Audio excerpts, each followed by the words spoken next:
Okay, so we finally at the end. This is a video explaining the 27th nakshatra out of the 27 nakshatras. Revati nakshatra. It falls in between 16.40 degrees of Pisces all the way to 30 degrees of Pisces. The planet that rules and controls this nakshatra is Mercury. The deity who rules and controls this nakshatra is known as Pushan. The symbolisms associated with this nakshatra is fish and drums, and the sexual animal that is associated with it is a female elephant. But before I continue even more, I wanted to give a shout out to two people who sort of got me a big boom of subscribers as of the moment me recording this video, because they found me on YouTube. Found me through Twitter, and I don't know, but Lotus Magic, I know you was looking forward to this Revati video, and also shout out to Rosa Parkinson's. I searched my name on Twitter and I found myself, but I'll go into detail on all of that on another video in the future. So let's get into Revati nakshatra, because this could damn near be a 2-hour long video with all the research I done and stuff. So the name Revati apparently means wealthy, or is associated with wealth. And when you break down the name Revati and you just take the first 3 letters, Rev, what does Rev mean? Like revving up your engines. It means to, like, build up speed or something. So you can sort of associate the first part of Revati with like speed, or building up something, or obtaining something in a quick manner. And then I looked up, what the hell does Ati mean? ATI. What the hell does that mean? And apparently in Hindu, Ati means extreme. So when I put Revati together, we know for some reason, and whole Revati is associated with wealth, but the first part of it, Rev, means like speed or to build up something, and then the second part, Ati, means extreme. So we can see that just by breaking down the name of Revati, we see that it has association, it has something to do with quickly building up like extreme wealth. So we see this theme of wealth obviously just from breaking down the name of Revati. And of course this nakshatra is known as the wealthy star. And so let's move on, because like I said, I got a lot of notes, so you're gonna be seeing me looking down a whole lot. And that was break down the name of Pushan, the deity of this nakshatra. Who is Pushan? Pushan is known as some god who is like a deity of like cattle and animals, and he is known as a guide of the soul. He helps people find lost things, but he's associated with animals, cattle, and someone who just simply guides your soul. Short and simple. He's known as a very nourishing god, a very nourishing deity. But when you break down the name Pushan, what I found was that the name literally means nourisher. When I Google it, look up what the hell does Pushan mean, essentially it means nourisher. So we see that this nakshatra, the people of this nakshatra, they want to nourish you in some way, shape, form, or fashion and stuff. He wants to support, guide, and nourish you. So that's something that the people of this nakshatra wants to do. And it's stated that this deity he is pulled on a chariot. His chariot is pulled by a bunch of goats. So what do we know about goats? For one, goats are very picky eaters. Goats like to go and find and gather their own food versus just, feeding them anything. And goats, they like to chew up their food, regurgitate it, and then chew it up more. They really like to break down their food. They really like to enjoy their food and extract a lot of nutrients from it. So because goats move their mouth so much and chew a lot, you would see that a Revati person, they could really love to eat. They could really love to eat a lot. They could probably be great cooks. They could be very talkative and very communicative. You can see this with all the goat nakshatras. You can see this with Kritika, and you can see this with Pushya nakshatra, which as of this video I probably need to go redo an update because I got new knowledge and stuff. But Yes, you can see with this nakshatra that people could be very communicative, love to cook, love to eat, and just really love to enjoy their food. What else can I see? Also, another cool thing that I learned about goats is that it stated that they was one of the first animals to be tamed and herded by humanity, by humans and stuff. They was one of the first animals to be tamed. So therefore, we see this relationship or connection with herding or taming and guiding and stuff. Like I said, the people of this nakshatra, they want to guide you. They want to lead you into the right direction and stuff. And naturally, you can probably see farming with this nakshatra. Since this nakshatra has a strong association with animals, you can see a whole lot of, you could probably connect zoos and farming, or maybe aquariums with this nakshatra. So, like, if this is probably in your 10th house or your 10th lord, you can see these type of professions. Where you can see a variety of professions. This is a very deep nakshatra that I haven't seen people explain the way that I'm going to explain. And another thing with this nakshatra is that these people do not like to be alone. They can become depressed in solitude, because goats are apparently very they don't like to be alone. So that's another cool thing that I seen when it came to this nakshatra. Also, Pushan doesn't have teeth. The deity of this nakshatra doesn't have teeth. He had his teeth knocked out. I believe this deity is described to be somewhat of a vegetarian too. So you can see vegans come from this nakshatra. You can see these people perhaps like to eat a whole lot of soft food. Because if you don't got no teeth in your head, then you want to eat soft things. So dental issues could be something that is seen with this nakshatra. Like many of the nakshatras, especially the elephant nakshatras, or things associated with the elephant tusks like Purvashada, Uttarashada, Bharani, and now this nakshatra. These 4 nakshatras can really be seen to have dental issues. Especially with this being, the sexual animal being a female elephant.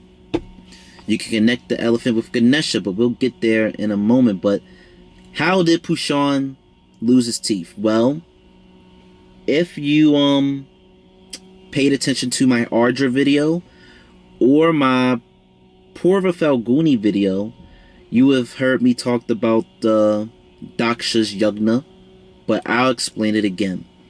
So, apparently there was this great Yagna, which is essentially a fire ritual or whatever. And Daksha, who was the father-in-law of Shiva, was holding this ritual. And he invited all these gods and deities to his fire ritual. And he didn't invite his youngest daughter named Sati. He didn't invite his youngest daughter, because he did not approve of his younger daughter being with Shiva. So he had an animosity towards his son-in-law Shiva and an animosity towards his youngest daughter Sati. And Daksha is also a deity who's known as the god of rituals and stuff. And Shiva's wife at that time, Sati, she went to the ritual. Even though Shiva told her that she shouldn't go because they're not invited, she went anyway. She goes to the ritual and she is belittled and berated by her father and disrespected by her father. And Daksha disrespects her husband Shiva. And she is upset and she decides to commit suicide. She jumps into the fire and kills herself. Shiva finds out his wife killed herself. And he goes there, sends his army, he sends his army or whatever. He goes there and he kills Daksha, and he unleashes an assault on the people who attended the event. And long story short, one of the people who ended up getting fucked up at this event was Pushan. He ends up getting his teeth knocked out. There's different variations of this Yagna, and different variations of how Pushan got his teeth knocked out, but it doesn't matter whether he got his teeth punched out or shot out with an arrow. He lost his damn teeth. So therefore, what can we take from this deity not having no teeth, we see that this is a very soft and gentle nakshatra. Like I'm sure y'all probably have heard a million times if y'all went and did your own research on this nakshatra. This is a very soft and gentle nakshatra. You know, this is a nakshatra where the deity wants to guide and lead and nurture your soul. But this isn't the type of leader like, you know, like it's some commander, like it's some general. It doesn't lead with an iron fist. Remember, it doesn't have teeth, so it's soft. So the type of leader and guidance that this nakshatra is associated with is more so like a teacher, more so like an art teacher or a guidance counselor, or, you know, it's like a lighthouse. It's like a GPS, because this nakshatra is associated with helping you being able to find lost things. So if the moon is transiting Revati and you're looking for something, and maybe if you pray or connect with the moon or the deity or whatever, you might have a good chance of finding what you're looking for. This is a good nakshatra to go traveling on if you want safe, favorable travels potentially. And but yeah, because of the missing teeth, this is a soft nakshatra. It's not an aggressive, angry nakshatra, and you might like soft food, and you might have dental issues. So, what else can I say about this nakshatra? Pushan is also described carrying a golden axe, a gold, and something known as a awl, AWL. I had to look up what the hell is a awl. I'm probably pronouncing it wrong, but apparently an awl, a AWL, is something that is used to puncture holes. It's basically a tool that is used commonly for stitching and sewing. So because of that fact, you might see that be something that's associated with this nakshatra. These people could like to maybe stitch and sew clothing potentially. Now as for the golden axe, I can't make no connection with that because this seems for the most part to be a very soft and gentle nakshatra, and the axe seems to be something that's fucking very violent to use. So I don't know how to connect that. But the gold, GOAD, I can connect that because I mentioned this in Mula nakshatra, because the alternate symbolism for Mula nakshatra is an elephant gold, something that's not really talked about much as a symbolism for Mula. So a gold is essentially it's basically a cruel tool that is used to tame and control elephants. So like some torturing device. It's like a spear used to sort of injure and stab and control elephants, to tame them. But how can I apply that with this nakshatra? Essentially, even though the gold and elephant gold was used to tame and move and control the elephant, but through harsh, cruel methods, we see that the emphasis that you want to put on is control and guiding. So even though the gold is a cruel tool to control and, you know, maneuver an elephant, we see that the ultimate goal and purpose behind it was to guide. So through that tool, we see yet again that this nakshatra wants to guide you. A lot of things that I'm saying is repetitive, but I'm just, you know, breaking down things one by one by one by one. And let's also go into Revati. You probably thinking, you're talking about Revati. Well, apparently there was a goddess in Hinduism or whatever known as Revati, and her story goes like this. Revati was the daughter of a king, and the king, her father, did not approve of the men that existed within their era or that was around her. He didn't think that no man was worthy of being with his daughter. So he decides to go to Lord Brahma, the creator god, to get his help in finding a suitable partner, a suitable mate for his daughter. So they go to Brahma's realm, and there's different variations when you get to this point. One variation says that Brahma is sleeping.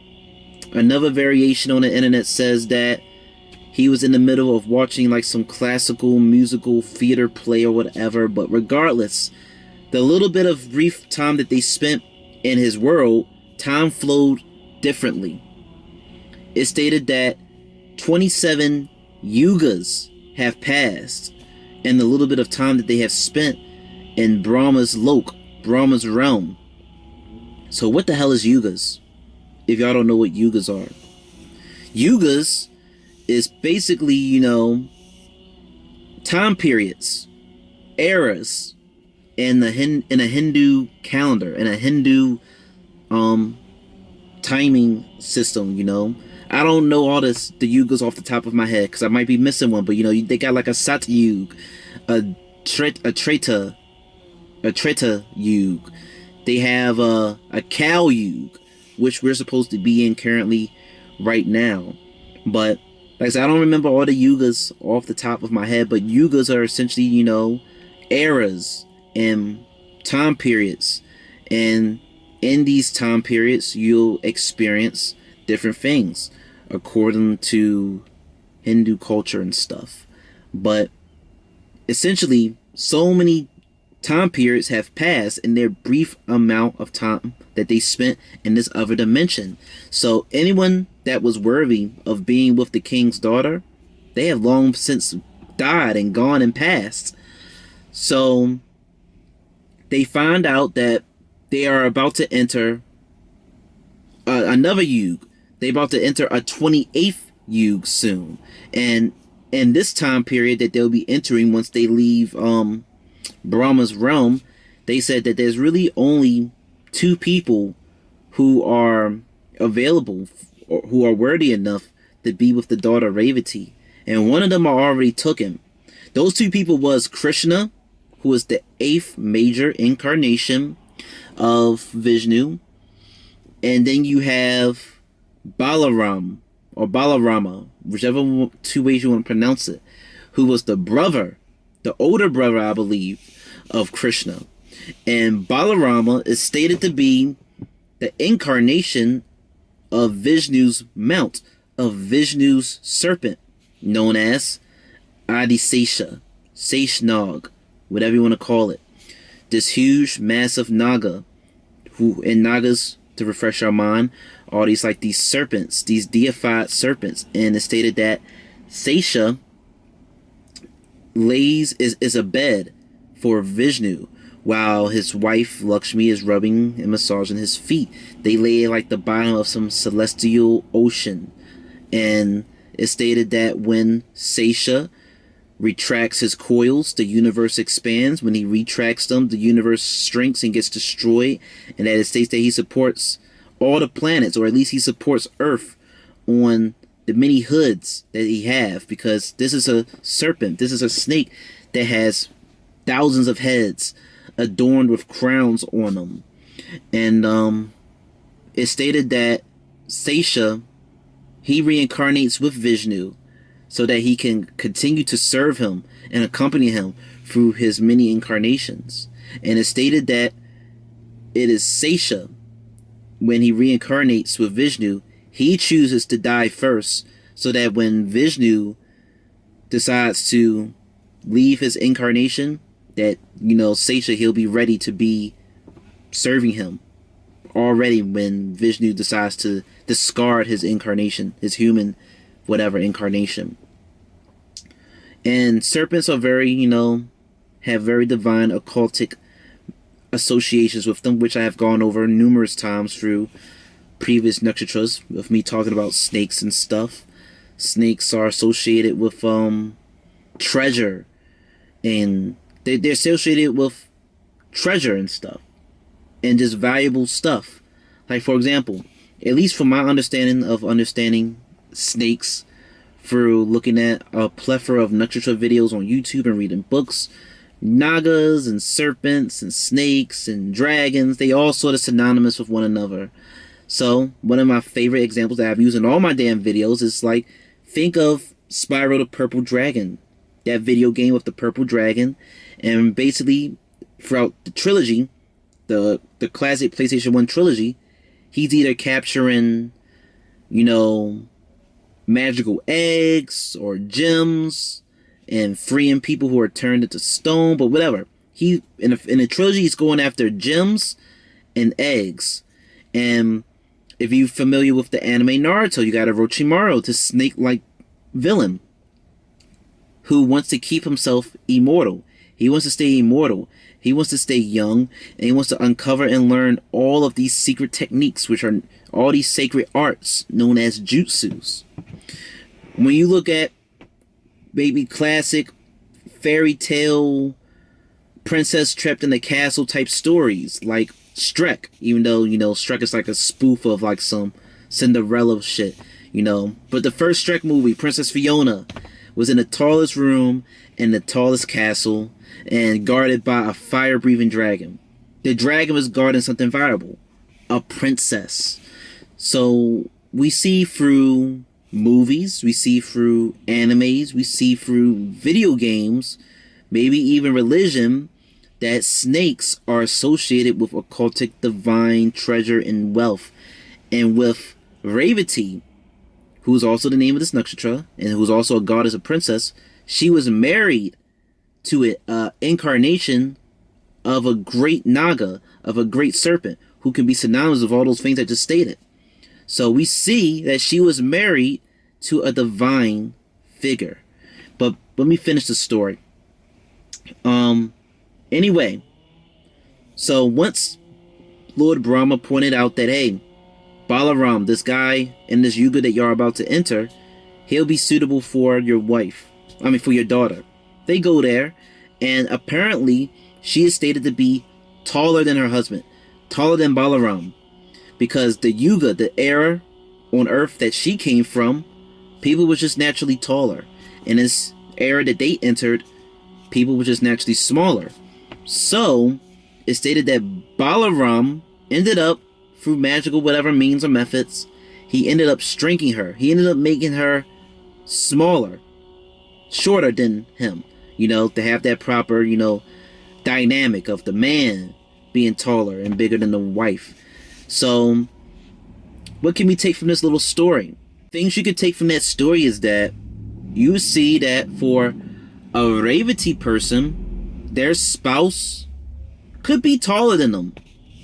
You know, because Revati, the princess, she was taller. Oh, my bad. Revati, she was taller than her spouse. So you, as the Revati person, yeah, you could be taller than your spouse. You might date someone who, you might date or attract people or be attracted to people who could be shorter than you, or they could be slightly shorter than you. But it might not be too much of a huge difference. And you would mainly see this, of course, if, maybe if you're like a Revati Ascendant. You know, you would have, I mean, you hear it all the time that if you're like a Pisces Ascendant, you might look like a fish, but you would really see that with a Revati person, because the symbolism is fish, you know. And I'll get into fish more deeper soon. I got a lot to get into with this nakshatra. Like I said, it could be like 2 hours. But yes, if you have a Revati Ascendant body, you would likely be very tall, and you would probably look like a fish, have like some fish aquatic like features on your face or whatever. And you might be taller naturally than your spouse. Or if your Venus is in Revati, or if your 7th Lord is in Revati, then you might see that theme play out some way. You might see that you might be taller than your spouse, or slightly taller, or he might be short or shorter than what men, or might be shorter than what is normal for men, or vice versa, depending if you're a man or a woman. Just think of this theme. Think of that story in your head when it comes to, you know, your love life and all that good stuff. And another thing that you seen, or another thing that I heard mentioned about Pisces, especially with Revati nakshatra, I of course haven't tested it or seen it. I would need to look at a whole bunch of people who are like a certain age who got Revati in their chart. But it is theorized that if you got planets in Pisces, then at the age of 28, they might become activated. They might become alive. or something might happen in relation to that planet that is in Pisces at the age of 28, especially if it's in Revati nakshatra. Why do I say this? I say this because if you was paying attention, I told you that 27 yugas have went by since Revati and her father went to Brahma's realm to find love, right? To find a proper partner for her.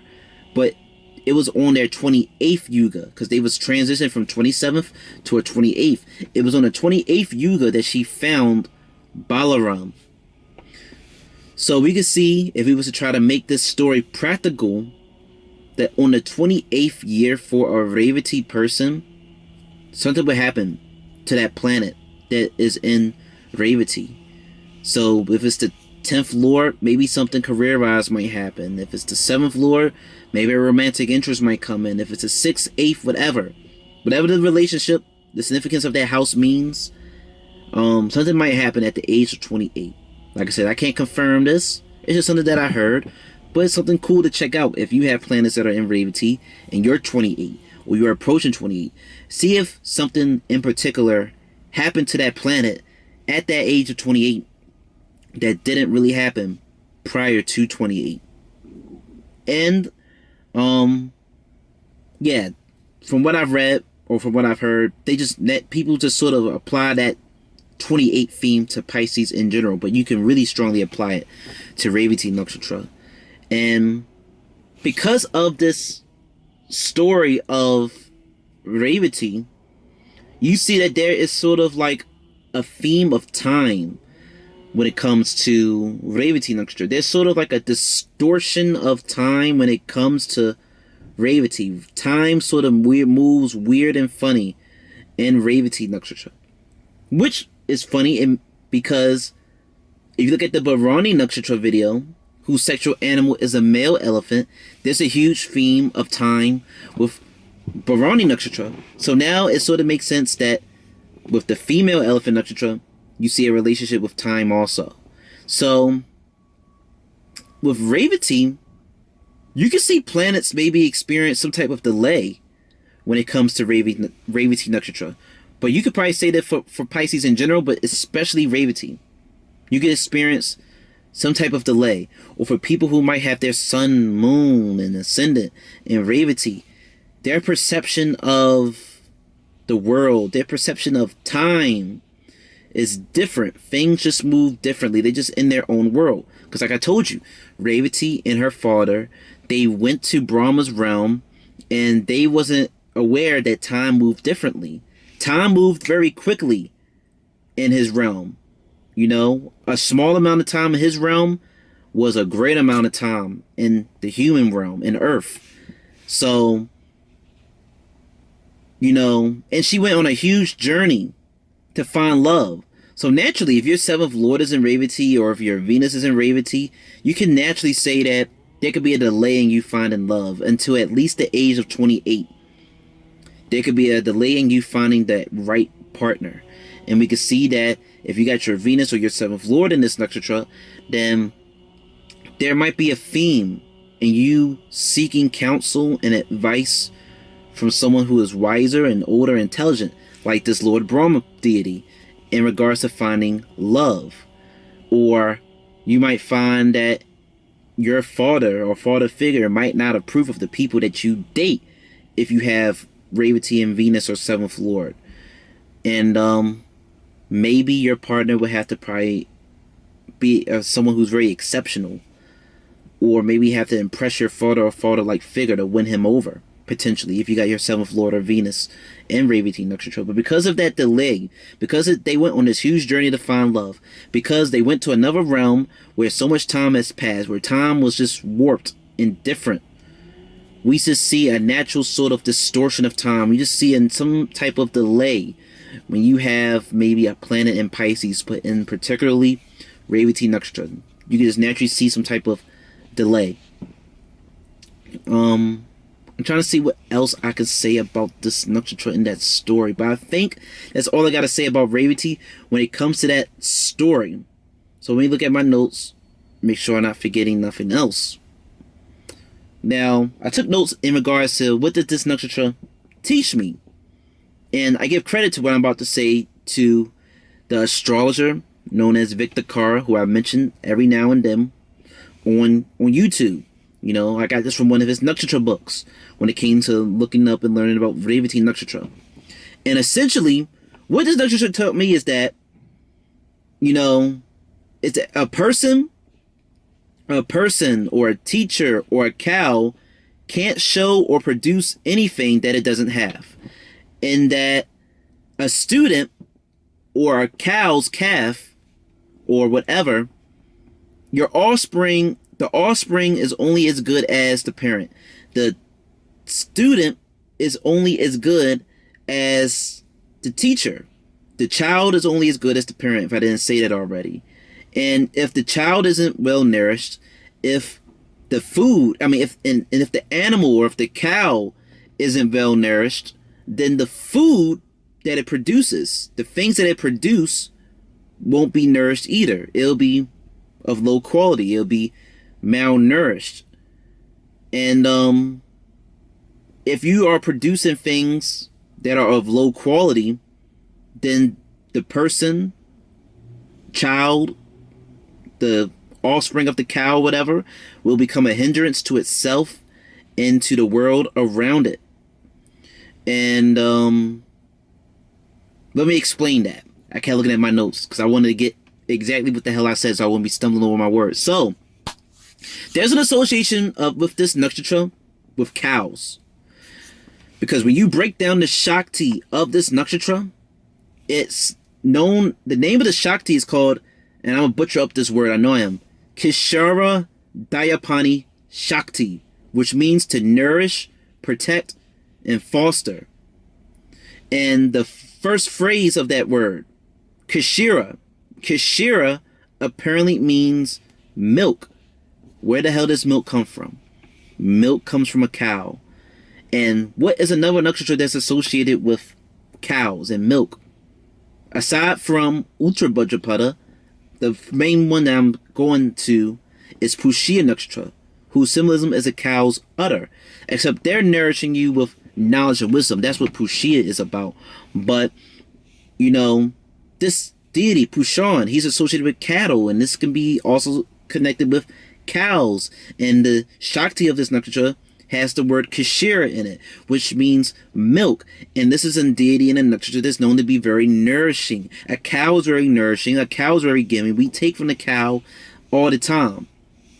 So, like I said, what I learned from this nakshatra, credit to Victor Carr in his nakshatra books, in regards to what I learned from what he said about Revati, is that essentially what this nakshatra teaches you is that, you know, this is more so of a life lesson than a nakshatra lesson. But I'm going to say it anyway because it might hit home for whatever. But think about it. A teacher or a parent, a student, a child is only as good as its parent. If the parent didn't teach the child how to cook or file its taxes or how to change a tire or how to do anything, well then naturally that child is going to be, you know, at a disadvantage when it grows up and become an adult. And because that child who is now an adult doesn't know how to do the basic things when they have kids, they're going to keep passing down this tradition of not knowing nothing. It's almost like this funny little quote or saying that I believe Fat Joe has said, the rapper. We're losing recipes. In this generation, in this day and age, you're clearly seeing that we are losing recipes. We are losing, we are not capable of doing things, or are not as self-sufficient or capable of doing things that maybe our predecessors and parents have been able to do. And this baton is going to keep getting passed down of us not really knowing or being sufficient or capable of doing minor little things like tying ties or wearing suits or being able to do little handy things around the house to fix or cook and stuff, you know. And think about it from an animal perspective. If we don't properly take care of a cow, or if we don't properly take care of and feed an animal, then when that animal produces its fruits that it bears, that we take from it, that we eat when we go to restaurants or buy when we buy from markets, then naturally that food is going to be bad. If we're just injecting an animal with steroids and GMOs or not taking care of it, and then we kill it and take its meat and we buy it from a market and we eat it, we're also malnourishing us. We're also malnourishing the world. So what this nakshatra wants to do, as I have stated repeatedly over and over again, it wants to properly guide you. It wants to properly nourish you. It wants to show you the way, like a compass, like a GPS, like the Little Dipper and the Big Dipper, like a lighthouse. It wants to show you the right way. It wants to guide you in the right way. Like I told you, this deity, he has a chariot that is pulled by goats. Goats is one of the first animals apparently to be tamed. So it wants to tame you. Not tame you like in restrict you, but it was, like I said, it just wants to guide you and nourish you and put the right things into you. And like I said, this nakshatra teaches you that, you know, if the teacher or if the source wasn't properly educated or nourished, then his offspring won't be properly nourished. And therefore, his offspring will create offspring, and his offsprings will throw themselves out into the world and society. And the offsprings will be a hindrance to itself and to the people around it, because it won't be able to properly do anything on its own, because it wasn't properly taught how to do things on its own, you know? So one of the main things I learned from this nakshatra is that it just sort of teaches you that, yes, if you wasn't properly taught things and raised by your parents due to maybe being an orphan or just maybe having a turbulent household, it's possible to break the cycle, but you're going to have to work hard to break the cycle. You're going to have to do things on your own and learn things that wasn't taught to you to break the cycle. And then you're going to have to make sure that when you have kids or whatever, that you teach the kids how to properly do things. It's possible to break the cycle. It's hard, but it's possible. This nakshatra teaches you that people like me and other people who might get on YouTube and make videos teaching and saying stuff that, you know, we shouldn't teach things or explain things if we don't even properly have the knowledge in regards to the things that we're talking about and explaining. Because if the source is corrupted, then the people who drink from the source will be corrupted too. If the ocean is polluted, then everything else will get polluted. The animals who drink from it, the people who eat from the animals that drunk the water, the people who drunk the water and ate the animals who decide to reproduce, their offspring will be weak. So that's sort of what this nakshatra just teaches you. To properly nourish things, to properly learn things, to properly teach things. So therefore, you can just carry down those proper traditions, those proper things that was taught to the next generation and the next generation and the next generation. And therefore, with all that being said, you can connect and tie this nakshatra to malnutrition. That's one thing you can see. If your planet that is in Pushya nakshatra is heavily aspected by malefics, or is maybe in like the 6th house or 8th house or whatever, and the planet's dispositor is probably weak, then you can see maybe that this person or the things in relation to that planet could be susceptible to malnutrition, to being malnourished. So that's something else to look out for when it comes to this nakshatra. And another thing I forgot to mention is, because this nakshatra has a strong association and relationship to animals, you see that you see why this nakshatra is associated with wealth. Because think about it, if you have a farm and if you have all these animals, that's essentially wealth. You know, you can make money, or you can make money and sustain a living off of what the resources the animals produce. I don't know nothing about farming, so I can't really give no great examples for y'all, but animals are very important to this damn world, and we take from them all the damn time. And we take what the animals produce and have to offer and give, and we turn it into clothing and resources and food. So if you have a farm of well-nourished and taken care of animals, then you can easily turn that into money. You know, if you got a horse and you're using that horse to race, well, you can make money off the horse. People bet on horse races all the time. But if that horse isn't well nourished, then that horse ain't going to be able to perform well. That horse is not going to be able to produce great offspring. If you have a cow and that cow isn't healthy, that cow is stressed, it's not going to produce great milk and meat and leather or whatever. So you got to take care of the source if you want to produce good offspring. And it's important to take care of the offspring, because that offspring will one day become an adult. And it's like the saying, the children are the future. But if the children aren't taught anything, well then the world won't know anything, and the world will just move backwards and stuff, you know, instead of moving forward. It will be regressing. So that's sort of one thing that this nakshatra just sort of heavily teaches. So now let's go into the symbolisms, which is the drum and the fish. Now, the particular drum that is associated with this nakshatra is known as a Inaugura Drum. These are sort of drums that are used with drumsticks. You know, sort of reminds me of the movie Drumline with Nick Cannon. Or this is sort of like a ceremonial drum. But if I've researched and looked up this drum right, this is more so like a drum with drumsticks. But it seems to also be like a ceremonial drum, like some tribal shit, where you got fire and you got people wearing makeup and dancing and beating on the drum and stuff. But the name of the symbol for this drum, for this nakshatra, is a Inaugura Drum.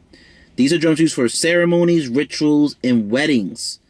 And people usually celebrate stuff and think about celebrations and stuff. When you're celebrating something, you're usually celebrating the beginning of something, the initiation of something, or the completion of something, like an ending, like a graduation, like you just graduated high school or college and you're about to start this new journey of your life or something. So celebrations are usually in regards to the beginning of something, or the end of something, or the initiation of something. So this can be a very celebrative, and yeah, this could be a very celebrative, partyish nakshatra. This could be a nakshatra good for having, you know, like a wedding. A nakshatra that's good for celebrating a birthday. You know, a nakshatra that's good for associated with music and dancing and whatnot.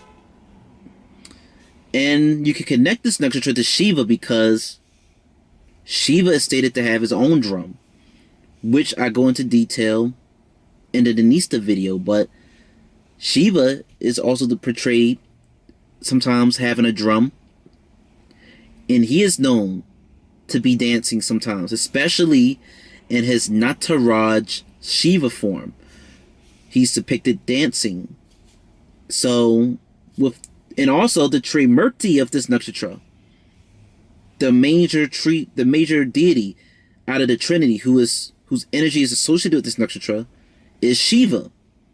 So we see Shiva has somewhat of an influence with this nakshatra through the Trimurti and through the symbolism. So you see these people, this nakshatra, they love to dance.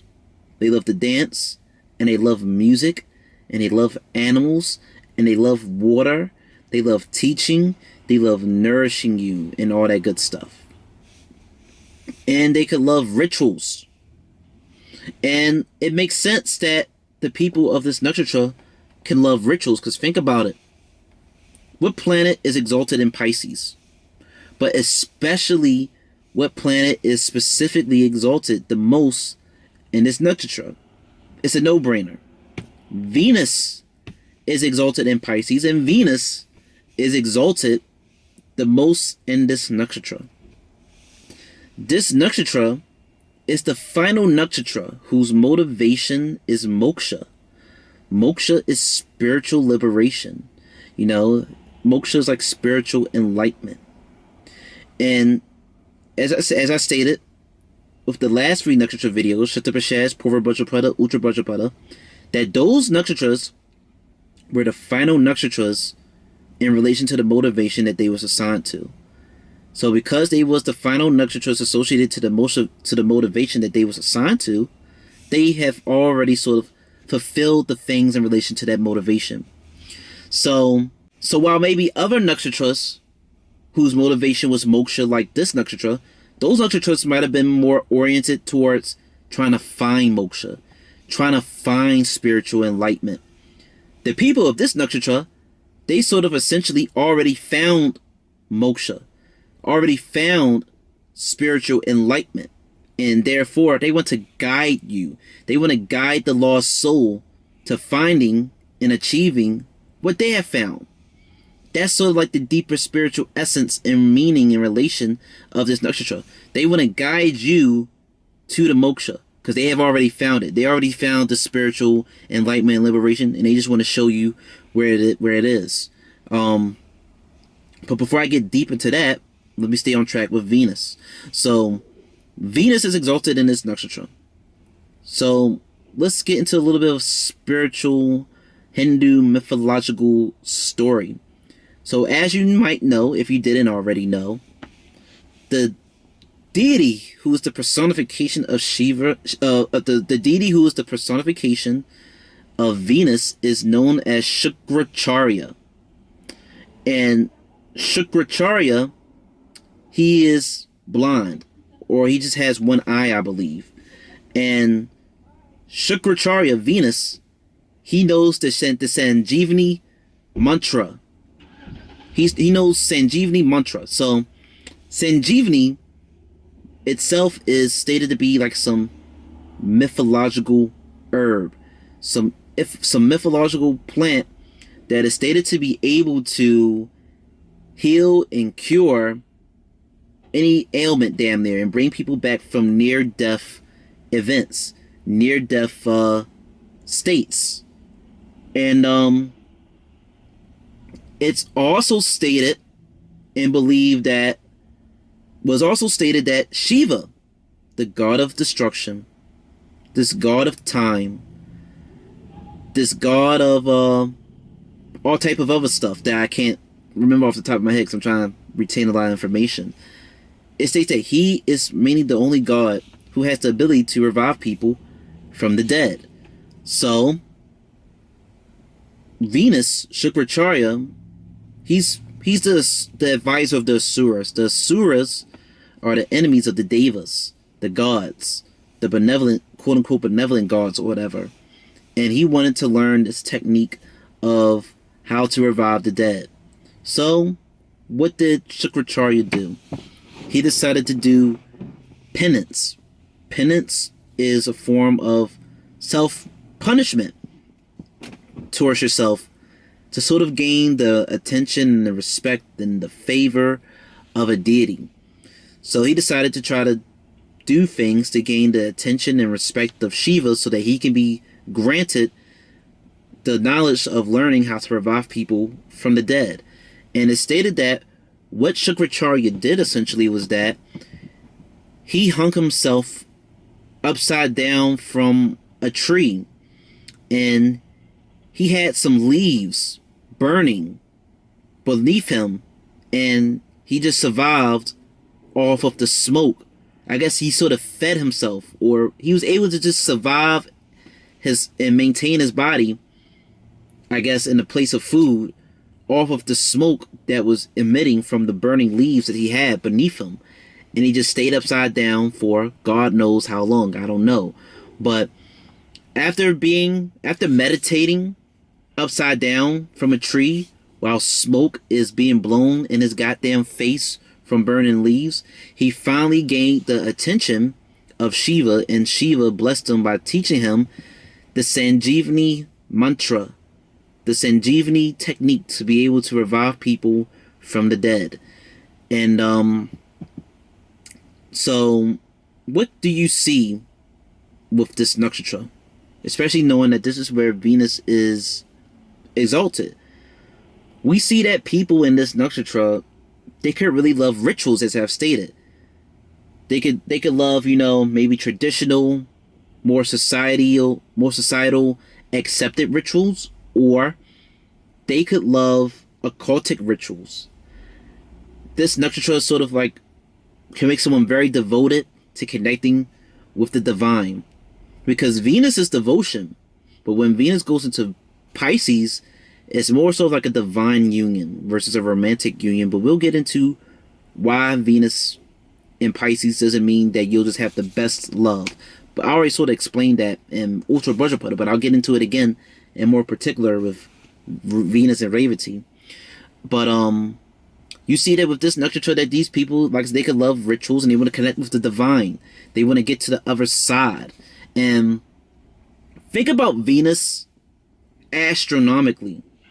Think about Venus in the real world. Venus is known as a morning star, and Venus is known as a planet that is very hard to see. It's not an easily visible planet. Mercury and Venus are planets that are very hard to see in the sky. Why? It's stated that Venus is a planet that can only be seen a few hours before sunrise and a few hours or a few moments, whatever, after sunset. Why? It's because Mercury and Venus are too close to the sun. They're very close to the sun that they're sort of hidden from the sun. You know, because they're so close to the sun, they're sort of shrouded by it. They're sort of hidden. So you can sort of barely see Mercury and Venus. And you can only see Venus very briefly. And then I don't got the proper knowledge, astronomical knowledge to explain this to y'all. Y'all have to do your own research. But if you just Google, you would see that it stated that Venus sort of vanishes or dips below the horizon or whatever. And it vanishes from the sky for maybe several days or whatever. But Venus is a planet that disappears and reappears. It's hard to see. So Mercury and Venus are actually two mysterious planets. But with Venus only being visible in between sunrise and sunset, sort of tells you a lot. Sunrise and sunset are two periods, two parts of the day during a transition. Sunrise, you're going from darkness to light. Sunset, you're going from light to darkness. And when you look at the houses that Venus rule, the 2nd and 7th house, Venus rules the 2nd house of Taurus. Taurus, the 2nd house, is the time of day of the 2nd house is sort of like nighttime. Sort of like maybe 4 a.m., 5 a.m. Because the rising sign is when the sun is rising. It's like 7 a.m. or whatever. And then the 2nd house is sort of nighttime. And then this other house that the Venus rules is the 7th house, which deals with sunset. The 7th house is known as the descendant. So it makes sense astronomically and astrologically in a birth chart that Venus is associated with darkness. Venus is associated with vanishing and appearing. Venus is associated with transitioning, going to another side. It's going to another side and stuff. So we see that, you know, by knowing that this is where Venus is the most exalted, that this nakshatra can show people who are interested in learning about the other side, getting to the other side, you know. And you can see this even without me using Venus as an example, but we're going to get to all those many examples. But I think that's all I got to say about Venus.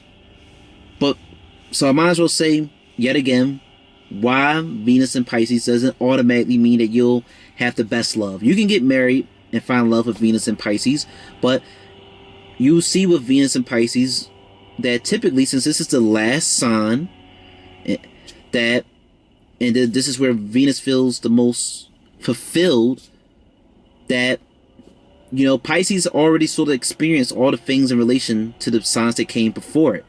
So therefore here, the only thing it desires is a spiritual connection, a spiritual union.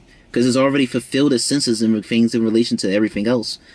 Venus in Pisces is like, Venus is, I don't want to say it's tired of love, but it's already experienced love. It wants a different type of love. It wants a divine love. It wants a godly love, an unconditional love. God has stated, depending on what you believe in, to love you unconditionally. The type of love that we as humans have, it isn't unconditional love. It's love with conditions. You are only going to be attracted to someone and want to be with them if they meet your criteria, whatever they might be. If they're sexy, if they don't live with their mother, if they got their own car, they got their own house, they got a decent job, if they can satisfy you sexually.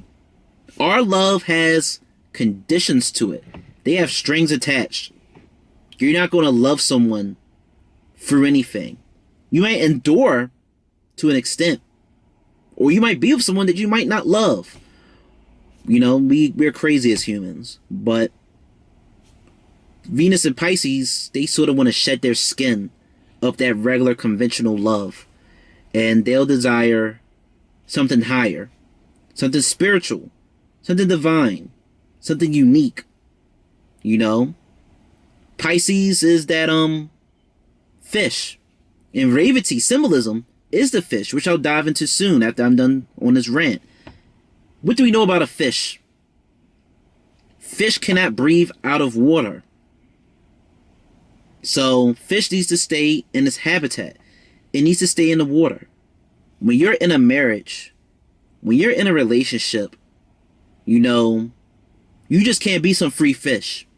You can't swim and go and do whatever the fuck you want. You can't do that. So if you put like a Venus Revati person, or someone whose seventh lord is in Revati, you try to put them in a relationship, and they might feel as though they're dying in the relationship.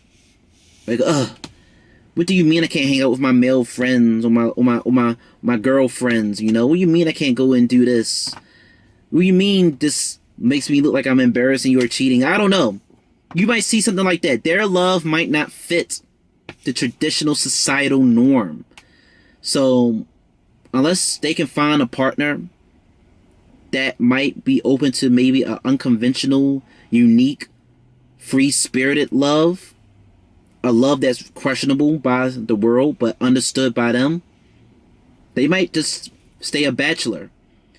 They might just be open and cool with just not settling down with someone, or just maybe not having some traditional love. Who knows? This could play out in many different ways and fashions with a Venus in Pisces, but in particularly Revati. And think about it. So the planet that rules and controls Revati is Mercury, and Revati falls in Pisces. So make Pisces the ascendant, and then from the ascendant, look at where Mercury's mutricone and exaltation is, and debilitation is, and that will tell you a lot about how a Revati person will move, especially in regards to love. So we know that Mercury is debilitated, and Mercury is debilitated in Pisces. And from what I've learned, a planet that's debilitated isn't the worst thing in the world. When a planet is debilitated, they'll just work hard towards that thing. Because the example that I use, especially in Uttar Pradesh, was that if you go to the doctor and they find out that you're low on these vitamins, you have deficiency, or that, you just got your legs broke, and now you got to learn how to walk. You got to build those muscles up. They'll tell you need to work on those muscles. You need to work on those legs. You need to take those vitamins to replenish yourself if you're weak in that area. So typically, maybe subconsciously, wherever you're weak at, if you care, because some people, they can know that they suck in some area of their life and they don't care to improve it. But if you care, subconsciously, you'll try to work towards and work on the things that you're weak at. So a Revati person, knowing that Mercury is debilitated in the ascendant, they'll be more concerned with maybe putting themselves first. They might be more concerned towards working in developing themselves and doing what the hell they want to do, versus the seventh house. Now you might be confused, because if the ascendant is Pisces, then the seventh house is Virgo, and Mercury is exalted in Virgo, and Virgo is also Mercury's Mul Trikon sign.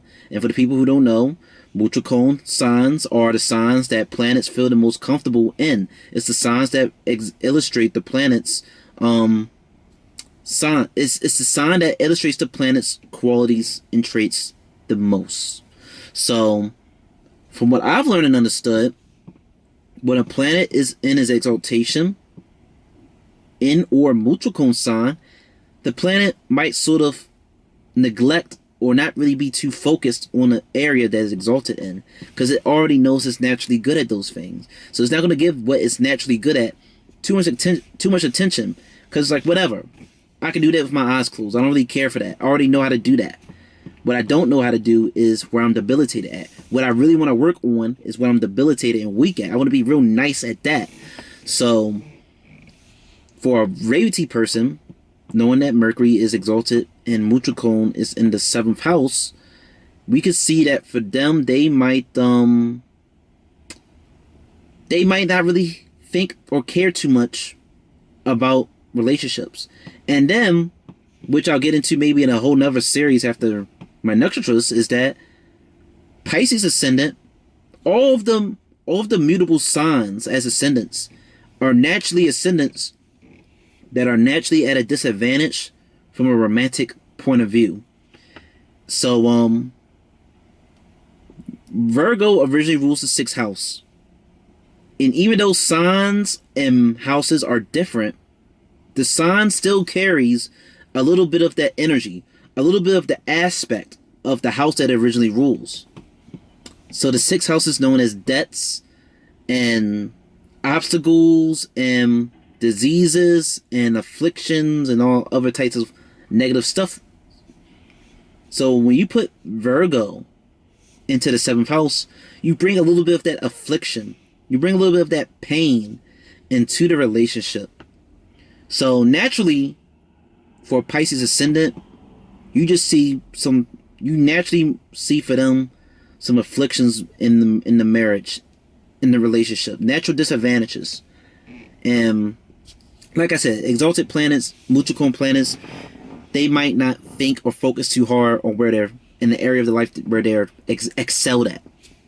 So yeah, you'll see that for a Revati person. You'll see that for a person who has their Venus in this side of Pisces. You'll see that for a person whose seventh lord is in Revati. They might not want to be that fish out of water. They might not want to be trapped and captured in a net. They want to be free. They might not mind sticking around, nurturing you, taking care of you, but they do not want to really be tied down. Or, they can just be very picky when it comes to love, just like the goddess Revati. She went through a lot to find her love. These people, they can be very picky when it comes to their love. And they might not know it, especially if they're not into astrology and stuff. They might just be dating people and just be thinking, why don't I know what I want? Or I think I know what I want, but I don't know what I want. This was a good person, but this is not what I wanted. It might take them a while to realize that they are the problem or whatever, but I'm just rambling. You need to be looking at someone's chart to get real specific. But this is why Venus typically in Pisces could show maybe you might not even want love, or you might want a spiritual divine love. Anyway, with the symbolism, alternative symbolism of this nakshatra being drums, you can associate this with drum majors. These are the people who sort of lead the band. They lead the march. They lead the drum line. So you can associate that clearly again with Revati nakshatra. They want to lead the people. They want to march and lead the people. And they can not just be into music and all that good stuff. Now, what else can I say about this nakshatra? I already said it's connected to Shiva. Give me a minute. I took a lot of notes. I want to make sure that I hit everything because I hate missing stuff. So, Another thing that we see of this nakshatra, as I told you, is that this is the final nakshatra associated with moksha. But there's another thing that I sort of found interesting. It's the number 27. And when you break 27 down to one number, you get 9. Because 2 plus 7 is 9. So you can connect this nakshatra with the life path 9. You can connect this nakshatra with the 9th house. And you can connect this nakshatra with the 2nd and 7th house. So, taking the 2 out of the 27, we can connect it to the 2nd house. And the 2nd house deals with your personal wealth and your family. And as I stated before, this is a nakshatra associated with wealth. But what kind of wealth? It could be financial wealth, but not really, because if everyone just had a bunch of... If the Nista nakshatra and Revati nakshatra was really just all about wealth, then obviously those would be the people who are like literally rich and famous. No, the wealth is obviously more so metaphorical or on a smaller scale and basis.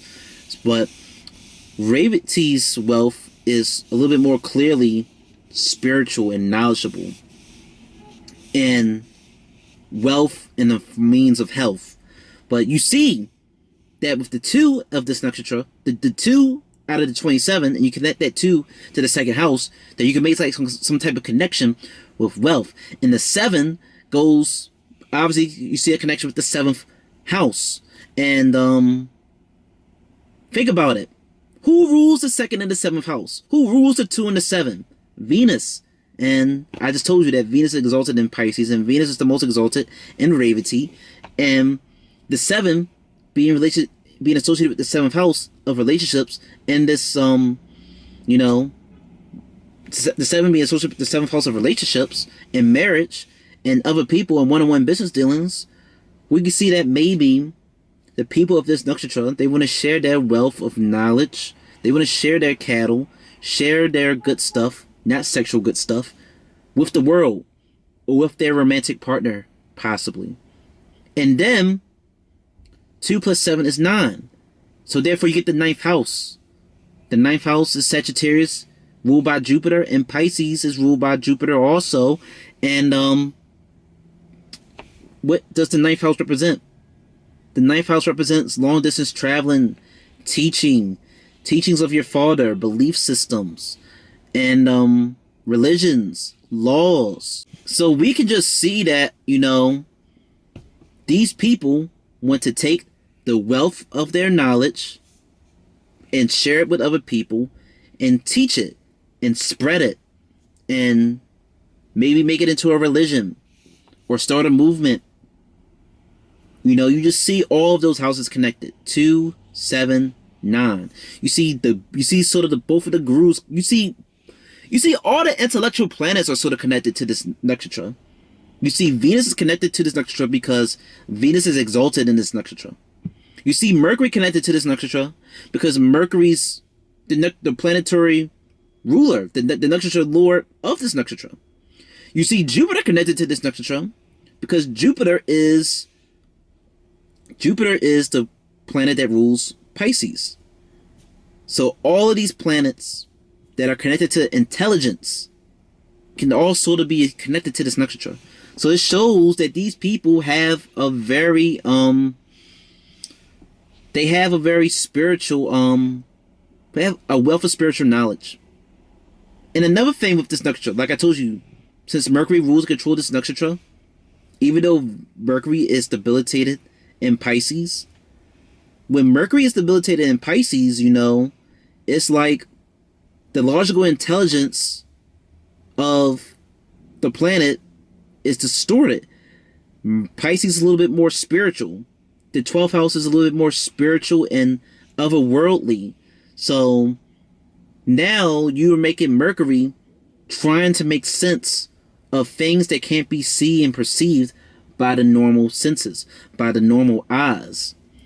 And this is why someone who might have Mercury in Pisces or Mercury in the 12th house, they might have problems with their speech, problems with their communication, because they have a hard time communicating the things on their mind. They might be perceived to be, for lack of better words, stupid, dumb, slow, but they're not. They're just unique. They're just unique. They're just gifted, and they can't properly communicate the wisdom and knowledge that they have. So you can naturally see with someone who's a Revati Ascendant, or maybe got their Mercury in Revati, or Pisces in general, but Revati or whatever. A Revati dominant person might have a hard time with communication. They may have a hard time They might have a hard time making the knowledge and wisdom that they possess comprehensible to the masses. For example, for people like me who might be into tarot and astrology and other mystical occult practices, you got everyday people who don't believe in astrology, who don't believe in fortune telling and all that good stuff. And then when you try to explain it to them, sometimes most of us, we have a hard time explaining it in a way that makes it make sense to them, because we just naturally believe it. We naturally believe it. We naturally don't need that much we don't need that much proof or motivation or to believe what we believe in.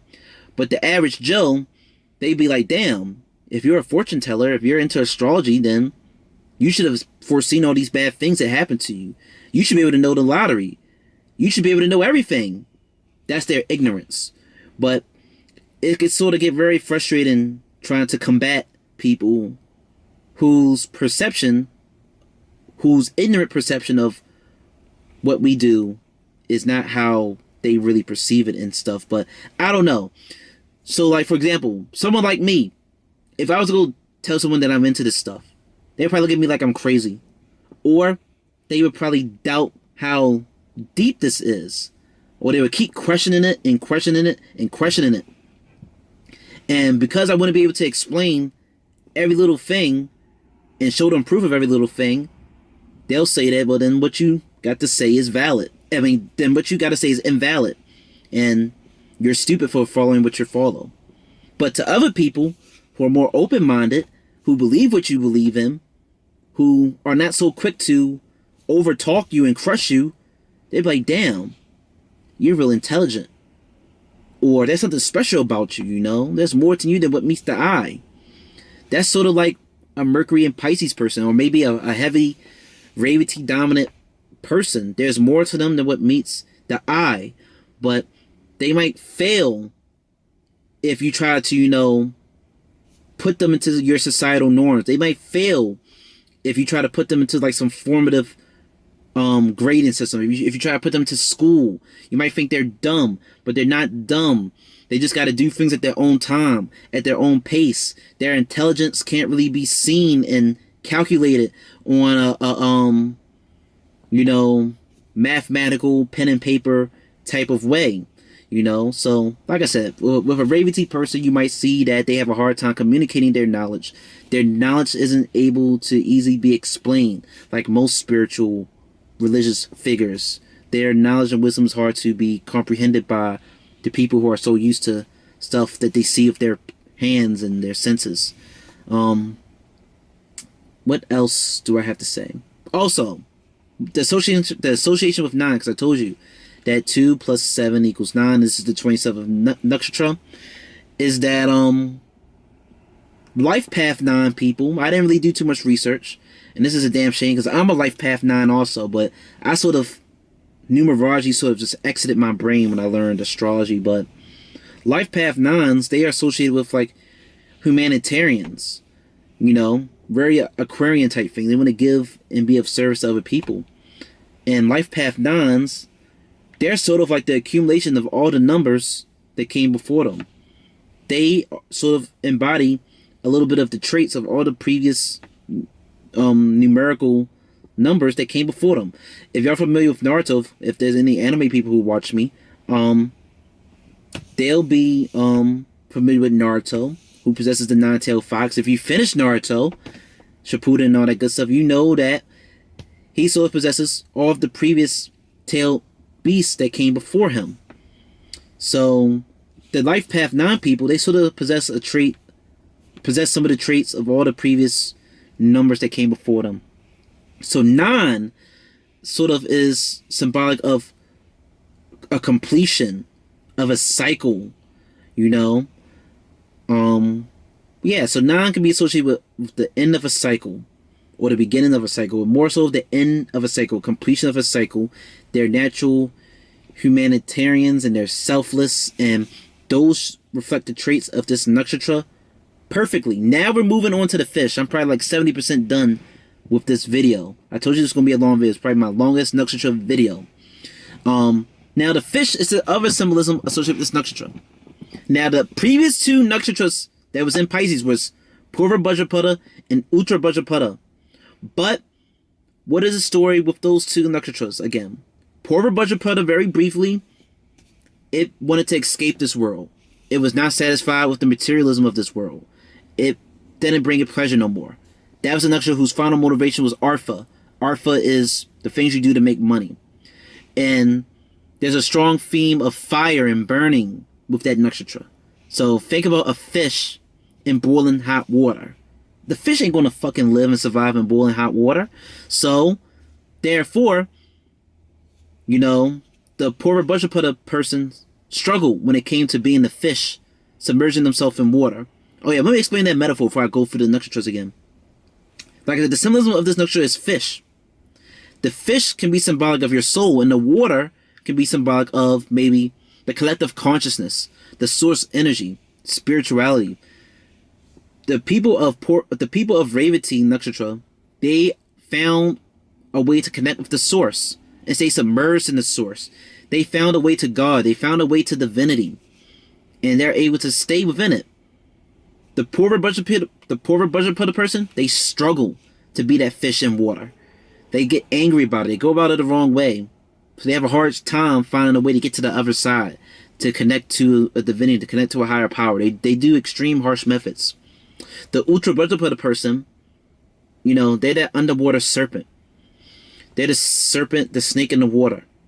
And as I told you, snakes apparently, they can hold their breath underwater for long periods of time. But they can't stay there. So the Uttar Bhadrapada person, they are able to see the beauty in the things around them. They can't stay submerged in spirituality and isolation, but they also can't stay submerged in the material world either. They got to keep bouncing between the two, or they just find the beauty and the divinity in the things around them. But it's here in Revati that the individual is able to connect to the source, connect to God, connect to a higher divinity, and stay there. You know, as I told you, in Purva Bhadrapada and Uttar Bhadrapada, Pisces Rashi, the Pisces sign, tells sort of like a story when you break down the nakshatras. I told you, you can think of Purva Bhadrapada as like the destruction of the universe, because it stated that the universe is constantly expanding, but at some point it will retract and all life will be destroyed. And then boom, the Big Bang Theory, the Big Bang will sort of happen again.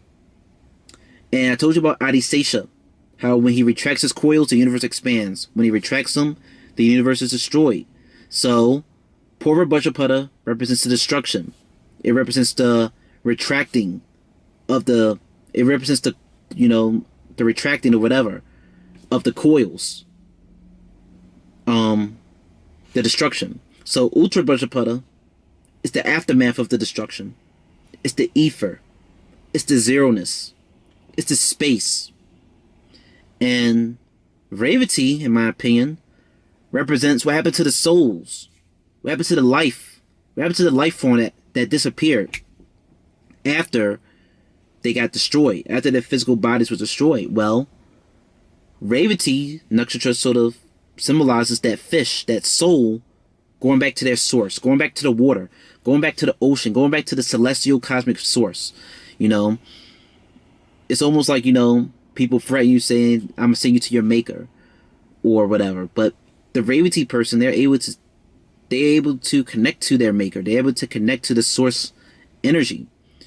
So, that's sort of like the little story that I take from when I break down Pisces sun. These people are able to connect to the soul, connect to the God, connect to the source energy, connect to where they came from. And Pushan is known as a guide. He guides and nurtures animals, and he can also guide the soul. He can guide your soul to a higher power. So that's what you see with Revati. Another thing with the fish is that the fish can be associated and connected to Vishnu's first main incarnation, known as Matsya Avatar. The Matsya Avatar is this fish incarnation of Vishnu that he took in order to rescue some Vedas, rescue some sacred knowledge that was stolen by a demon known as Hayagriva, who I go into detail in Chhatrapashesh nakshatra. And he took the form of the fish in order to save humanity from a flood, and more particular, to save this one man from a flood. And he had on his ship all these animals. So you see in Hinduism and in other cultures, you see the story of Noah and the ark and the flood repeat itself. But here, the story goes like this. And there's different variations, but this is my goddamn variation. Brahma fell asleep, or he was in a deep chant, a deep meditation, and a demon known as Hayagriva, this horse demon, stole or a horse demon or a demon in general, stole these Vedas and stole this sacred knowledge from Brahma. And and Vishnu witnessed this. And he goes and takes care of it. But before he goes take care of it, he incarnates as a goldfish. It's not stated that he's a goldfish, but I say that his first incarnation, major incarnation, is a goldfish. And you'll see why soon. It's stated that he took the form of a fish. And this man seen this fish in the water or brush up across shore. And the fish spoke to him and told him, please save me. Don't let me die, whatever. So the man took the fish and put it in a pot, and every day or whatever, every time he would check on the fish would keep getting bigger and bigger and bigger and expanding. The fish would just keep getting bigger, and he realized that, oh shit, this ain't no regular goddamn fish. He put the fish in a cup, in a pot, in a lake, and it just kept getting huge and huge. So then he asked this, fish, whoever, obviously you're a divine figure, reveal yourself. And, the fish told him, hey, I'm like Vishnu or whatever, and I need you to go do this. Do these things or whatever. I'm trying to save you from a flood or whatever. I'm paraphrasing all this to just skip through this. And, yeah. This fish helped this man be saved from a great flood that was going to wipe out humanity. And the fish defeated and killed this demon who stole the Vedas, who stole this spiritual text. So, what can you take from this story? The main thing you just need to focus on this story in relation to this nakshatra is that the fish is sort of associated with spirituality. The fish in the story saved the sacred knowledge from a demon who took it. So naturally, a Revati person has great interest in spiritual knowledge. And why did I say that Vishnu's first major incarnation in this fish form is a goldfish? And therefore, you might see a connection with people of this nakshatra, with goldfish. It's because when you look up a goldfish size can vary. It's stated that one of the major things that determines the size of a goldfish is the tank that it's put in. If it's placed in a small fish bowl, then it won't really grow too big. But if it's placed in like a big body of water or a big enclosure, a big tank, then it will sort of fill up and grow in accordance to the size of the tank that it's placed in. Those are one of the major things that determine the size of a goldfish. Of course, other things like hormones and how you feed it and taking care of the goldfish will also play a role on how big the goldfish will grow. But you have to Google and look that up yourself. But a goldfish can get pretty huge. It can grow pretty big, and just the same way that Vishnu, in the form of his Matsya avatar, grew big. So therefore, you might see a connection of a goldfish with Revati people. And another thing is that you can connect K2, the south node, with this nakshatra, because K2 is associated with fish. K2 is related to fish, just like Rahu is associated with cats, I believe, and K2 is associated with dogs. Rahu is associated with pork, pigs, and K2 is associated with fish. And because of the symbolism of this is a fish, and because Pisces' natural sign symbol is a fish, you can see that Ketu can have a strong association relationship with this nakshatra. Ketu is known as a moksha karka. Karka means significator. He's a significator of spiritual liberation and spiritual enlightenment and a detachment of the physical things of this world, because he's a headless entity. The head contains all the five senses: the nose, the ears, the tongue. It contains all of them: smelling, seeing, hearing, taste, smell, whatever. I know I skipped some things. Seeing. And with him being a headless entity, he doesn't have all the senses, and he doesn't think logically. He views the world intuitively, and yeah, you see. But I got into K2 in my What is Rahu and K2 video if you want to learn what the hell is K2. But you can see that with K2 having some type of association with this nakshatra, that you see even more that this is really the most spiritual nakshatra out of them all. At first, I didn't think that Revati was the most spiritual nakshatra. I'm thinking like, what? Mula is, or Jeshta is, or Pushya is the most spiritual. But now when I broke down this nakshatra the way that I'm breaking it down, this is definitely the most spiritual nakshatra. Another thing is that I lost my train of thought. So we're gonna look at my notes and see what else that I gotta say. Oh, Ganesha. Now we're like getting close to the end of this. Damn near 2-hour long video. Ganesha could be associated with this nakshatra because the sexual animal of this nakshatra is a female elephant. Even though Ganesha is stated to be a male, Ganesha is stated to be a deity who is associated with Ketu, because Ganesha was decapitated and Ketu is a headless entity. So they both was headless at one point. And fuck. Ganesha is stated to be the deity, a deity associated with astrology. Ketu is a deity who is associated with Gemini astrology, that branch of astrology. And it's stated or theorized that in order to even be interested in Gemini astrology, or to properly comprehend it and be good at it, you would need to have a very strong, well-placed K2 in your birth chart. So you can see astrology, great astrologers come from this nakshatra. What else can I see with this nakshatra? I'm looking at my notes, so bear with me and all that good stuff. Also, a group of fish swimming in the same direction is known as a school of fish. So that's another cool little fun fact I wanted to point out. These people, the people of this nakshatra, they want to school you. They want to school you and get your soul in the right direction. So maybe in a more practical sense, you could probably see pastors and preachers and life coach and spiritual people, whatever. They could be a Revati person. This nakshatra can be associated with Samadhi. Samadhi is like this deep form of meditation, this deep concentration, this deep form of bliss. And this nakshatra can be associated with Mahasamadhi, which is where when you consciously and willingly have your soul leave your body before dying. You choose your time of death.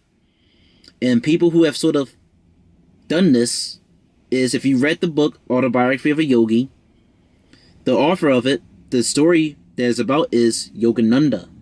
But his guru, his teacher, Sri Yukteswar, I'm probably butchering up his name, but he essentially, the way it's described in the book, he chose when to leave his body. He chose when to die. He knew he was dying, or was going to be dying soon, but he chose, that he was going to die when he wanted to die. And he left when he wanted to left. And there's another spiritual person known as Vivekananda, who I haven't read a book on, but I just heard. It stated that he predicted or stated that he would die by the age of 39, or he would die before 40. And he indeed did. So it's believed, when you look up how he died, it's theorized he also chose his time of death to meditate and when to have his soul leave his body. Yogananda, in my opinion, he did not do Mahasamadhi. He knew that he was going to die, but it stated that during some speech he was giving, his eyes just rolled back and he simply just passed away and died. And his death was interesting because it stated that all the way up to him being put into a coffin or buried or whatever, his body did not deteriorate. It didn't decay like most people's bodies do when they're dead. But those sort of forms of samadhi, of having your soul consciously leave its body and stuff. These people, they want to astral project. They want to have their soul leave their body. They want to travel to the other world, to the other side. Now I need to finish this video because my battery that was fully charged on this camera is getting close to dying because I'm talking so long. But what do we know about female elephants? So I'm about to blaze through this as quickly as possible without sounding confusing. Female elephants are the matriarchs of their group. Female elephants are the head bitch in charge in the elephant tribe. So yet again, even through female elephants, you see that this nakshatra is associated with leadership and guiding. Elephants, they are able to communicate through vibrations and stomping and through frequencies that cannot be heard by the normal human ear. So vibrations and frequencies that can't be heard and perceived by humans, that's also associated with the other side. You see, yet again, Revati people, they want to connect with otherworldly things. And what else can we see of this nakshatra? Pigeons. Pigeons are the birds that is associated with this nakshatra. Pigeons are also stated to be one of the first birds to be tamed by humanity. So you see, yet again, these people might love owning pets and wanting to tame and control pets or guide humans and guide people and guide souls. Also, an interesting test that was conducted on pigeons. There was an interesting test that was conducted on pigeons that y'all can look up. But long story short, it is believed and stated that pigeons are able to comprehend space and time. Now think about this. Imagine a pigeon, a bird, knowing what time it is and knowing how to comprehend reality in the world around it. Imagine you ask the pigeon, hey, you know what time it is? Or you know what's going on? Do you really think that pigeon is going to speak to you? But because the pigeon can't speak to you, we probably think that it's dumb. We say stuff like, oh, you got a bird brain, you got a small brain, you're dumb. But the pigeon is perfectly representative of Revati, or maybe Pisces people in general. They are smarter than what we might give them credit for, but because they don't look like they're that smart, and because they can't communicate it, we just automatically write them off. So that's something that them and Revati people have in common. Now the last bulk of this nakshatra is that this nakshatra is associated with Soma, the elixir, that not Soma, the moon spirit, not Chandra, who's aka known as Soma, but Soma, the actual elixir, mythologically, that Indra drinks, that I get into great detail in Jyeshtha nakshatra. I believe this nakshatra, in my own opinion, is the source of where Soma is, this Amrit, this elixir is, because I told you, the name of the Shakti of this nakshatra is Kshira Dayapani Shakti. And the first part of the word Kshira means milk. And yeah, it means milk. And I broke down the word Kshira or Kashir. And the definition of the word Kashir or Kashira is another word for brilliant, bright moon. So some books I looked up, they associate this nakshatra with the moon, but I more so like to associate this nakshatra with the actual Soma. And let's get into it. So like I told you, the Soma, this nakshatra is associated, connected with milk, because Kashir and Kashira means milk. So when you look up the mythological story, the churning of the ocean, you'll see why. But I'm about to explain the churning of the ocean. So it stated that there's a sage whose name I don't remember off the top of my head, but it stated that this sage was probably an incarnation of Shiva. But this sage gave Indra, his elephant, a garland of flowers. He put it around the elephant's head or trunk, whatever. But the garland attracted bees and flies, and it irritated the elephant. The elephant threw the garland down and stomped on the garland. The sage felt disrespected that the elephant ruined this gift. So the sage cursed and hexed the devas to be weak and bereft of power. So the gods and devas, they was weakened. They was cursed. And in their fight and battle and war against the asuras, they was losing. So the Devas, they go to Vishnu. They ask him for advice on what the hell should they do. They're losing. So Vishnu comes up with a plan. He says that we need to go to the ocean, the ocean of milk, the milky ocean, and we need to churn it. We need to throw, at least from what my understanding is, we got to throw vegetables and herbs and all these other benefit auspicious things in this ocean of milk, and we have to churn it. But a task this huge will require the help of us and the Asuras. But I promise you, I assure you that we will, the Devas, we will be the ones who possess the soma, the elixir that will emerge out of this ocean of milk, and not the Asuras. So the Asuras and the Devas, they work together to stir up this ocean of milk, because the Asuras are under the belief that they are going to get this elixir that emerges from the ocean. So it stated that the peak of a mountain was ripped off and placed in the ocean to use to stir it. And it was stated that the Mahanaga, the huge serpent known as Vasuki, was used to be wrapped around this pillar to push and pull and stir the milk. You know, the Asuras grabbed one side, the Asuras grabbed the head of the snake, I believe, and the Devas that grabbed the tail, and they both pushed and pulled. It stated that during this push and pulling, that this pillar was sinking, and therefore Vishnu incarnated into the form of his second major incarnation, known as the Kurma avatar, which is a huge tortoise. So the tortoise supported the weight of this mountain that's being twisted and turned. And it stated that during this twisting and turning, there are two variations, that either A, the Naga Vasuki spit out a whole bunch of poison, and Shiva came and he swallowed that poison, and the poison turned his skin and throat blue or whatever.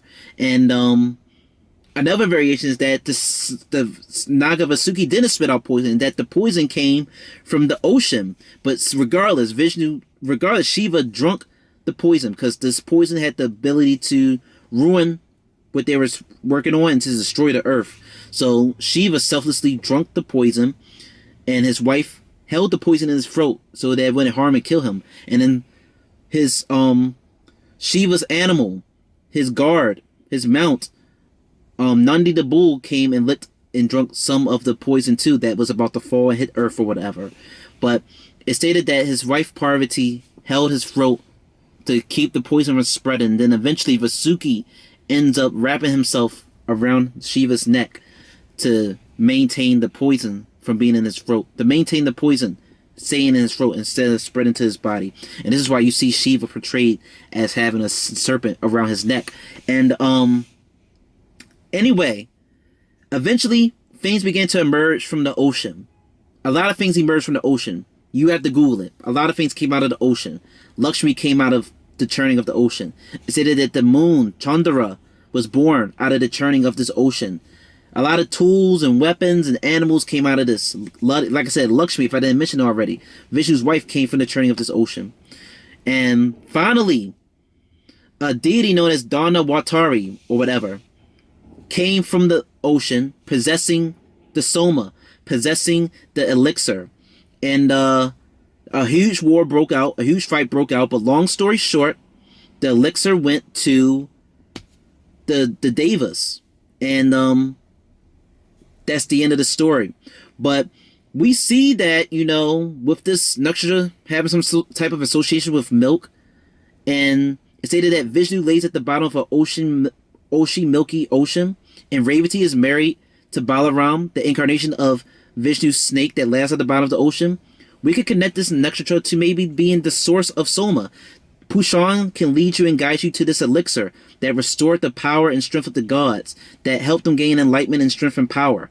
This is what the Pushan Revati person wants to do. And because my camera about to die, I'm about to wrap this up. That's essentially all I had to say about this nakshatra. Oh, this gave you great quality, gave you great in-depth and knowledge about what happens if you have planets in Revati nakshatra. Like, comment, subscribe, and go to the About Me section of my YouTube channel if you want to maybe book a reading. And thank you for watching.